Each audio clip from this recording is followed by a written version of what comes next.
Iran யுத்தத்த ஏன் sir ஆரம்பிச்சீங்கன்னு ட்ரம்ப போய் கேட்டோம்னா, பெரிய மனுஷன் நெறையா சொல்லுவாரு. பொய்யும் சொல்லுவாரு, உண்மையும் சொல்லுவாரு. எது உண்மை, பொய்ன்னு புரியாத அளவுக்கு சொல்லிப்புடுவாரு. அதனால அந்த கேள்விக்கே தேவையில்ல. ஆனாலும் யுத்தத்த ஆரம்பிச்சுட்டாருல்ல, இப்ப நிப்பாட்டி ஆகணும். அவரு எவ்வளோ நாளைக்கு தான் கத விடுறது? நான் ஜெயிச்சுட்டேன். அவன் சரண்டர்ன்னு சொல்ற வரைக்கும் நான் அந்த இடத்த விட்டு போமாட்டேன் அப்படின்னு. காரணம் அமெரிக்காலயே சொல்றாங்க. எது ராணுவமே சொல்லுது. "ஏய் நிக்கிறது பிரச்சனை இல்ல. இங்கேயே நிக்கிறோம் அப்புட்ன்னா, உலகம் பூராமும் நம்ம ராணுவ பிரசன்ஸ வச்சுக்கிட்டு தான் இருக்கோம். குறிப்பா இந்த நேவி பிரசன்ஸ வச்சுக்கிட்டு தான் இருக்கோம். எல்லா பக்கமும் பயிற்சிய டவுன் பண்ணணும். கூட்டு பயிற்சிய டவுன் பண்ணணும். இப்படி எல்லாத்தையும் குறைச்சா மட்டும் தான் இங்க நிக்கவாச்சும் முடியும். அது இப்படி எல்லாத்தையும் குறைச்சு இங்க நிக்கிறதுக்கு ஒரு யுத்தத்தையே போட்டுறலாமே! அப்படின்னு சொல்லி கடற்படை பொங்க ஆரம்பிச்சிருச்சு. ட்ரம்ப் நான் மட்டும் மாட்டேனாடா சொல்றேன். நீங்க போனா ஜெயிப்பேன்னு ஒரு உத்தரவாதத்த குடுத்தா இப்பயே ஆர்டர்ல கையெழுத்து போடுறேன் அப்படிங்கிறாரு. பதிலுக்கு அவனுங்க நாங்க என்ன வச்சுக்கிட்டா வந்தேன் பண்றோம். இன்னும் கொஞ்சம் ஆயுதம் குடுங்க அப்படின்னு தான் கேட்டிருப்பாய்ங்க. இப்படி ஓடிக்கிட்டு இருக்கிறனால எப்படியாச்சும் சமாளிக்கணும் அப்படின்னா எப்படி சமாளிக்கிறது? ஒருவேளை கச்சா எண்ணெய் வர்த்தகத்த ஓரளவு தடுத்து வச்சிருக்கோம். இன்னும் கொஞ்சம் தடுத்துட்டோம்னா, சீனாவுக்கு போய் "கொஞ்சம் வாங்காத" அப்படின்னு சொல்லி "மானே, தேனே, பொன்மானே, தைவான் விவகாரத்துல நான் விட்டு தரேன்" அப்படின்னு சொல்லுவோன்னு கிளம்பி போயிருப்பாரு. யாரு? ட்ரம்ப். ஆனா அங்க நடந்ததோ வேற. நரிகள்ட்ட போய் வேலை ஆகுமா? நரி என்னைக்கும் நரி வேலைய காட்டிரும். ரொம்ப பெரிய லெவல்ல காட்டிட்டார்கள். காரணம் என்ன அப்புட்ன்னா, ஊரு உலகமே அண்ணன் ட்ரம்ப்ன்னு தான் சொல்லும். அமெரிக்காவ நாயே பேயேன்னு திட்டினாலும் கூடவே அண்ணே, நொண்ணே அப்படின்னு போட்டுருவார்கள். நம்ம போடுறோன்ட்டு ஊரையே சொல்றாரு அப்படின்னு சொல்லக்கூடாது. எல்லா பயலுகளும் இப்படிதான். அமெரிக்காவ முழுசா இறங்கி திட்ட மாட்டாய்ங்க. திட்ட தேவையும் கிடையாது. அப்பேற்பட்ட அமெரிக்கான்னு கொஞ்சம் கூட யோசிக்காம, குட்டி சேரு, பெரிய சேரா போட்டுட்டாய்ங்க. அவர் என்ன குட்டி பிள்ளையாயா? ப்ரீகேஜிக்குலாம் ஒரு சேரு, ஃபர்ஸ்ட் ஸ்டாண்டர்ட்லேருந்து ஒரு சேரு அப்படின்னு உட்கார ஸ்கூல்ல வச்சு அழகு பார்க்குற மாரி, ட்ரம்ப்புக்கு ஒரு சேரு, அதிபர் ஷி ஜின்பிங்க்கு ஒரு சேர். ட்ரம்ப் போய் உட்கார்ந்த உடனே ஹைட்டே மிஸ் மேட்ச் ஆகுது. என்ன ஒரு ஃபோர்ஜரித்தனம்! அடுத்து அமெரிக்க அதிபர் நம்மாளு சும்மா இருக்க மாட்டாரு. யாரு? ட்ரம்ப் நம்மாளான்னு கேட்கக்கூடாது. அவரோட ஃபைல கொஞ்சம் தள்ளி வச்சு எட்டி பார்த்தாரு. இல்ல, இல்ல அதிபர் ஷி ஜின்பிங் ஃபைல பார்த்துட்டாரு அப்படின்னு எல்லாத்தையும் சகட்டு மேனிக்கு கிளப்பி விட்டாய்ங்க. இந்த அளவு வச்சு செய்வார்கள் அப்படின்னு சொல்லி நம்ம எதிர்பார்க்கல. இன்னமுமே அமெரிக்கர்கள் கொஞ்சம் உஷாரா இருந்திருக்கலாம். கடைசியில அதிபர் ஷி ஜின்பிங் வெறுங்கைய வீசிட்டு அனுப்பிச்சு விட்டார். யாரு? ட்ரம்ப வெறுங்கை வீசிட்டு போங்க. ட்ரம்பும் கோவப்பட்டு நான் உண்மையிலேயே வெறுங்கை வீசிட்டு தான்டா போப்போறேன் அப்படின்னு சொல்லி, இவர் கொண்டு போன ஃபோனு மொதற்கொண்டு, அங்க குடுத்த கிஃப்ட் மொதற்கொண்டு அம்புட்டையும் வாசல்லயே வச்சு அவங்க சீனாவோட ஏர்போர்ட் வாசல்லயே வச்சு கொளுத்தி விட்டு தான் ஃப்ளைட் ஏறி வந்தார்கள். எல்லாம் வந்தாச்சு. இப்ப ஈரான் யுத்தம் அப்படியே நிக்குதே அப்படின்னு கேட்டதுக்கு, ஈரான் யுத்தத்த ஆரம்பிச்சிட வேண்டியது தான் அப்படிங்கிற மனநிலைக்கு ட்ரம்ப் போயிட்டார். காரணம் என்னன்னா, அவர் அறிவிச்சுட்டாரு. சீனாவுலருந்து வந்த கையோட அறிவிச்சுட்டாரு. என்ன அப்படின்னா, இனிமே நான் சமத்து பிள்ளையா இருக்க மாட்டேன் அப்படின்னு. என்னைக்கு ராஜா நீங்க சமத்து பிள்ளையா இருந்தீங்க? அப்ப யுத்தம் கன்ஃபார்ம் அப்படிங்கிறதா, இந்த இடத்துல ராணுவமும் இப்படியே நிக்கிறதுக்கு பேசாம இறங்கி அடிப்போம் அப்படின்ட்டாய்ங்க. ஏன்னா, அவன் திருப்பி நம்ம ஊர அடிக்க போறது கிடையாது. இந்த பக்கம் ஜிசிசி நாடுகள தான் அடிப்பாய்ங்க. அடிக்கட்டும். காரணம் சவுதி போன்ற நாடுலாம் திடீர்னு தர்றேங்கிறான், திடீர்னு பேஸ தரமாட்டேங்கிறான். நம்ம என்ன ஒத்தையா ரெட்டையாவா பண்ண முடியும்?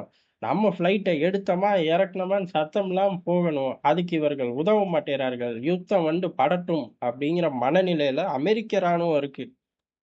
இப்ப ட்ரம்ப் என்ன செய்வார் அப்படிங்கிறது தான். ட்ரம்ப் ஏறக்குறைய நாளைக்கு, அதாவது அவங்க ஊடகம் கசிய விடுறது செவ்வாய்க்கிழமை ஒரு எமர்ஜென்சி மீட்டிங், ரகசிய மீட்டிங் போடப் போறார் அப்படின்னு. என்னடா ஊருக்கே தெரியுது ரகசியங்கிறீங்கங்கிற மாரி தான் இருக்கும். அப்ப ஏறக்குறைய திங்கட்கிழமை கூட அடிக்க வாய்ப்பு இருக்கு. இல்ல செவ்வாய்க்கிழமைய விட்டு அடுத்து வியாழன், புதன், வெள்ளி, சனி, ஞாயிறு ஏதோ ஒரு காலத்துல பத்த வைக்க தயாராயிட்டார்கள். இந்த பக்கம் ஈரானும் சொல்லிருச்சு, இந்த தடவ அடி பெரிய லெவல்ல இருக்கும். யுஏஇவே நாங்க கைப்பற்றுவோம் அப்படின்னு அறிவிச்சிருக்கார்கள். காரணம் அங்க இருந்து தான் நீ அம்புட்டு சேட்டையும் பண்ற அப்படின்னு பெரிய அளவு ஒரு பதட்டம் வருது. அப்படி பதட்டம் வரும்போது யுஏஇல பிளான்ட் தாக்கப்படுது. எது? நியூக்ளியர் பிளான்ட் தாக்கப்படுது. அதுதான் இங்க அபாயமே. நியூக்ளியர் பிளான்ட் தாக்குதல்ல ஈரான் ஈடுபட்டுச்சு அப்படின்னு யுஏஇ இதுவரையும் சொல்லல. அதுக்கு ஆப்போசிட்டா சவுதி தான் ஈடுபட்டிருக்கும் அப்படின்னு சொல்லிருச்சு. ஆனா விசாரணை போய்க்கிட்டு இருக்கு அப்படிங்கிறார்கள். ஈரான பொறுத்தவரை நாங்க இல்லப்பா அப்படின்ட்டார்கள். இப்ப சவுதி இது இல்லைன்னு சொல்லணும். அதுக்கு பதிலா கூடவே சேர்ந்து இது இல்லைன்ட்டாய்ங்க. கூடவே சேர்ந்து எங்கள நோக்கி 2 ஆளில்லா விமானம் வந்துச்சு. நாங்க நியூட்ரலைஸ் பண்ணிட்டோம் அப்படிங்கிறார்கள். ஆனா இதுவரைக்கும் அவர்கள் ஒரு ஃபுட்டேஜ வெளியிடுறார்கள். சேட்டலைட் இமேஜ்லாம் ஒண்ணும் அந்த மாரி வரல. அப்ப அந்த பக்கமே ஒரு சரியான அரசியல் ஓடிக்கிட்டு இருக்கு. யுத்தம் வேணும், வேண்டாம் அப்படிங்கிற 2 மனநிலையில சவுதி இருக்கு. யுஏஇய பொறுத்தவரை யுத்தம் வந்தாலும் அடி தடி இறங்கி முடிச்சுருவோம். எது ஈரானையான்னு கேட்கக்கூடாது. யாரையோ முடிச்சுருவோம்ப்பா. ஆனா இந்த தடவ பின்வாங்க போறதில்ல. யுஏஇ சண்டைக்கு இறங்குது அப்படிங்கிற ரேஞ்சுல அவர்களும் தயாராகி நிற்கிறார்கள். இப்ப அமெரிக்காவும் ஈரானும் தான் முடிவெடுக்கணும். ஈரான பொறுத்தவரை என்கிட்ட ஒண்ணும் இல்ல. அவன் அடிச்சா நான் எல்லாரையும் அடிப்பேன் அப்படின்ட்டார்கள். இப்ப அமெரிக்கா மட்டும் பின்வாங்கினா போதும். ஆனா ட்ரம்ப்போட மனநிலை பின்வாங்குற இடத்திலேயே இல்ல. முன்னேறி போற இடத்துல அமெரிக்க ராணுவமும் இல்ல. ஆனா சிக்கல சந்திக்கிறோம். பஞ்சாயத்த கூட்டுறோங்கிற ரேஞ்சுல ட்ரம்ப் முடிவெடுப்பார் அப்படின்னு தான் உலக அரசியல்ல எல்லார்கிட்டயும் ஒரு கருத்து இருக்கு. உலக அரசியல் கருத்தெல்லாம் இருக்கட்டும்.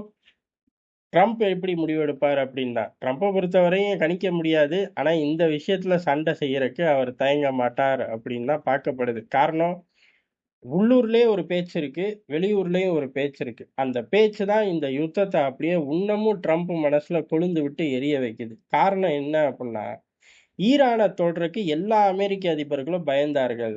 இது 40 வருஷம் அமெரிக்காவோட போராட்டம். இந்த 40 வருஷத்துல இவரு தான் ஃபர்ஸ்ட் தடவையா இறங்கி நின்னு அடிச்சிருக்கார் அப்படிங்கிற பேச்சு உள்ளூர்லயும் ஓடுது, வெளிநாடுகள்லயும் ஓடுது. இது ஒண்ணு போதாதா ட்ரம்புக்கு? வெற்றி தோல்விய தாண்டி ஓரளவு ஈரான பின்னோக்கி போட்டேன்ல அப்படின்னு சொல்லி அவரு ஜம்முன்னு பேசலாம். அமெரிக்காவோட யுத்த வரலாறுல ட்ரம்புக்கு அசைக்க முடியாத ஒரு பேரு கிடைக்கும். எது ஈரான ஜெயிச்சாலும் சரி, தோத்தாலும் சரி. ட்ரம்ப பொறுத்தவரை நம்ம ஜெயிப்போனே போராடுவோம் அப்படின்னு போராடக்கூடிய ஆள் தான். அந்த ஒரு பர்ட்டிகுலர் பாயிண்ட் தான் இந்த யுத்தத்த அணைய விடாம தடுக்குது.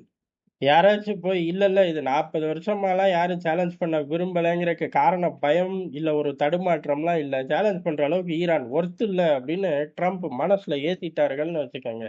தலைவன் பின்வாங்கிருவான். இதெல்லாம் நடக்கிற காரியமா அப்படின்னு கேட்கக்கூடாது.